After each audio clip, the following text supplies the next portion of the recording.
ఈ కేక్ వచ్చేసి prank cake అండి. నేను ఇప్పటివరకు ఎప్పుడు ప్రాంక్ కేక్ చేయలేదు. నాకు ఆర్డర్స్ రాలేదు. ఇదే నా ఫస్ట్ ప్రాంక్ కేక్ అనమాట. సో నేను లోపల 6 ఇంచ్ టిన్లో హాఫ్ కేజీ కేక్ని బేక్ చేసుకున్నాను. పైన వచ్చేసి 7 ఇంచ్ టిన్ యూజ్ చేశాను. నేను క్రీమ్ చాలా తక్కువ యూజ్ చేస్తాను కాబట్టి 6 అండ్ 7 ఇంచెస్ టిన్ యూజ్ చేసినా కానీ నాకు లోపల కేక్ అనేది డ్యామేజ్ అవ్వలేదన్నమాట.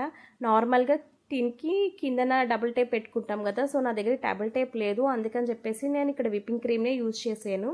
ఈ కేక్ నాకు ఒక చిన్న బాబు వచ్చి ఆర్డర్ పెట్టాడు. ఆంటీ నాకు ఒక 2 ప్రాంక్ కేక్స్ కావాలా ఆంటీ అన్నాడు.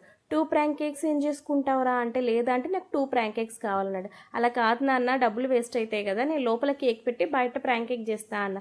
లేదా అంటే నాకు 2 ప్రాంక్ కేక్సే కావాలన్నాడు. అలా అయితే నేను చేయను అన్నా అనమాట. ఓకే అంటే అయితే లోపల కేక్ పెట్టి బయట ప్రాంక్ కేక్ చేయండి అన్నాడు. సో నేను అలానే చేశాను అనమాట. వాళ్ళ పేరెంట్స్ అయితే మస్తు హ్యాపీ ఫీల్ అయ్యారు, సర్ప్రైజ్ కూడా ఫీల్ అయ్యారు. అండ్ ఇంకొకటి ఏంటంటే, ఇలా చిన్నపిల్లలు వచ్చి ఆర్డర్ ఇచ్చేటప్పుడు ఒక్కొక్కసారి భయం వేస్తుందండి. ఆర్డర్ తీసుకోవాలా వద్దా, వాళ్ళ పేరెంట్స్కి చెప్తే వాళ్ళ సర్ప్రైజ్ మిస్ అయిపోతుంది కదా అనే ఒక కన్ఫ్యూజన్లో ఉండిపోతాం అనమాట. సేమ్ నేను కూడా అలాగే ఉండిపోయాను. నాకు డౌట్ వచ్చి వాళ్ళ మదర్కి ఫోన్ చేశాను అనమాట. వాళ్ళ మదరే చెప్పారంట. సో వాళ్ళ మదర్ కన్ఫర్మ్ చేసుకున్నాకే నేను ఈ కేక్ అనేది చేశాను. సో వాళ్ళ డాడీకి సర్ప్రైజు. వాళ్ళ డాడీ అయితే మస్తు